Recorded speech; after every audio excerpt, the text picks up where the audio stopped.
భగవంతునికి భక్తునికి అనుసంధానమైన భక్తి. అందుకని నువ్వు పెట్టావు అక్కడ యుక్తితో.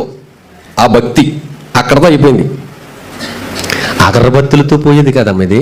హృదయం, మనస్సు, నీ యొక్క లోపల ఉన్నటువంటి సమస్తాన్ని దేవుడు కొలమానాలు చేసి నువ్వు ఎలా ఉన్నావు, దేవునికి ఇంపుగా ఉన్నావా లేదనేది దేవుడు చూస్తున్నాడు. ప్రియమైన దేవుని వాళ్ళరా, నీతిమంతుల అర్పణలను దేవుడు ఎందుకు తీసుకున్నాడు అంటే వారు దేవునికి ఇంపుగా ఉన్నారు. కయ్యేను, హెబేలు, వీరిరువురిలో కూడా పిల్లరా కయ్యేను అర్పణను దేవుడు తీసుకునలేదు, హెబేలు అర్పణను దేవుడు తీసుకున్నాడు. ఎందుకు తీసుకున్నాడు?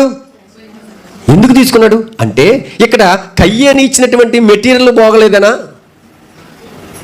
కయ్యేని యొక్క మనస్సు బాగలేదు. మొదట కయ్యేని యొక్క మనసు బాగలేదు, మరి హెబేలు మనసు చాలా బాగుంది. అందుకనే దేవుడికి ఇంపుగా ఉంది కాబట్టి తన యొక్క అర్పణను దేవుడు లక్ష్య పెట్టాడు, తీసుకున్నాడు. నీలో నాలో కూడా పిల్లలు ఏవే అర్పణలు ఉన్నాయి. దేవుడు ఎవరు అర్పణలు లక్ష్య పెడుతున్నాడు? మనము కూడా లెక్కలు కట్టుకోవాలి.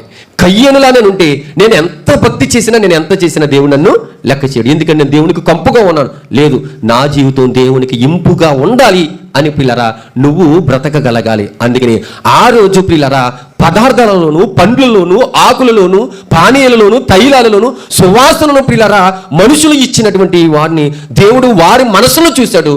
ఈరోజు నాకు పండ్ల ద్వారా కాదు, తైలాల ద్వారా కాదు, ఆకుల ద్వారా కాదు, మనుషుల ద్వారాగానే నాకు